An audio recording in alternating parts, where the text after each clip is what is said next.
કેન્દ્રીય ગૃહ અને સહકાર મંત્રી અમિત શાહ 3 દિવસીય ગુજરાતની મુલાકાતે છે ત્યારે આજે તેઓના અલગ અલગ કાર્યક્રમોની અંદર હાજરી આપ્યા બાદ કોઈપણ નિર્ધારિત કાર્યક્રમ વગર તેઓના પ્રાથમિક શાળાના માણસાના પીટી ટીચરને મળવા માટે તેઓ પહોંચ્યા હતા। ગાંધીનગર સેક્ટર 27 ખાતે આવેલ જેડી પટેલ જે તેઓને પ્રાથમિક શાળાની અંદર અભ્યાસ કરાવતા હતા, જેઓનું આખું નામ જીવણભાઈ પટેલ છે, તેઓને મળવા માટે પહોંચ્યા હતા। ત્યાં આગળ પહોંચતા જ તેઓની સાથે 20 થી 25 મિનિટ જેટલો સમય વિતાવ્યો હતો। આ દરમિયાન કેન્દ્રીય ગૃહ અને સહકાર મંત્રી અમિત શાહે તે સમયની જે કામગીરી હતી તે શિક્ષકોની કામગીરી અને તેમની સાથે અન્ય જે શિક્ષકો હતા તે તમામ લોકોને પણ યાદ કર્યા હતા અને જે જેડી પટેલ છે તેમની સાથે વાતચીત કરી હતી અને પરિવારના સભ્યોને પણ મળ્યા હતા।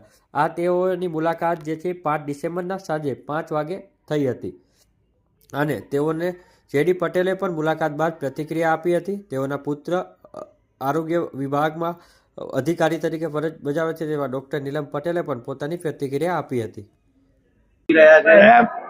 એ વખતે નાના હતા ત્યારથી તો એ મારા ભાઈ રમતા નાના હતા આપણે એમના ગોળીઓ છે રમાડેલા તો અને પછી છે 9મા ધોરણ સુધી મારા ભાઈ ટ્યુશન આવતા। આજે શું વાતચીત થઈ? આજે તો એ બધું ભૂતકાળના શિક્ષકોની કેવા હતા બધા અભ્યાસ કેવો ચાલતો એ બધી વાતો કાઢી બધી।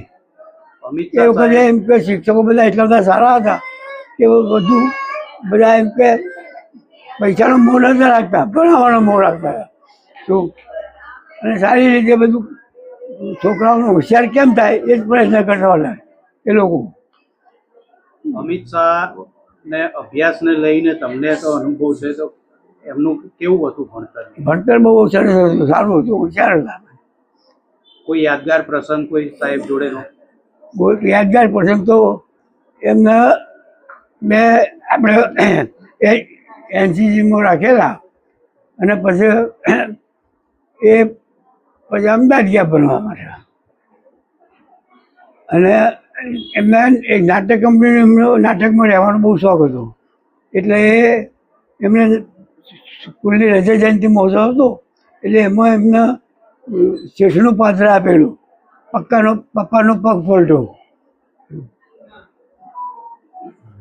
આજે માન્ય અમિત શાહ સરે ઘરે મુલાકાત કરી અને મારા પપ્પા એટલે કે જેડી પટેલ જે માણસા આરબીએલઈ હાઈસ્કૂલમાં ટીચર હતા, સર પણ ત્યાં ટીચર સ્ટુડન્ટ તરીકે ભણેલા હતા એટલે ઘણા વર્ષો બાદ પપ્પાની મુલાકાત માન્ય મંત્રીશ્રી સાથે થઈ અને અમિત શાહ ખુશ થઈ ગયા અને સાથે સાથે એમાં પપ્પાના આંખમાં પણ હર્ષના આંસુ આવી ગયા। સાથે સરે ખૂબ ભૂતકાળ પણ માણસાનો વાગોર્યો અને દરેક ટીચર્સને સ્કૂલના ટીચર્સ જેમને જે વિષય ભણાયા હતા એ દરેક ટીચર્સને પણ યાદ કર્યા અને સાથે સરે એ પણ કહ્યું કે માણસા આરબીએલઈ હાઈસ્કૂલ ખૂબ સરસ હતી, એક શિસ્ત પાલનની રીતે ભણાવવામાં આવતા હતા। મારા પિતાજી જે જેડી પટેલ છે તેઓ જે તે સમયે ત્યાં વ્યાયામ ટીચર હતા અને એનસીસીની કામગીરી પણ સંભાળતા હતા, એનસીસી ટીચર્સ તરીકે કામગીરી કરાવતા હતા અને સર અમિત શાહ સર એનસીસીના સ્ટુડન્ટ પણ હતા। સરે એ પણ વાતો વાગોરી કે એ વખતે જે કપડાં એનસીસીના ડ્રેસ પહેરીને ફરતા હતા અને વહેલી સવારે જે પરેડ કરવામાં આવતી હતી અને ડિસિપ્લિનમાં કોઈ ચૂક થાય તો 4 કિલોમીટર સુધીની પનિશમેન્ટ પણ દોડવાની કરવામાં આવતી હતી, એમ પોતાને આખો વાગોર્યો। સરે સાથે એ પણ કહ્યું કે માણસાનો જૂનો જે જમાનો હતો ને અત્યારનું વાતાવરણ છે એકદમ બદલાઈ ગયું છે।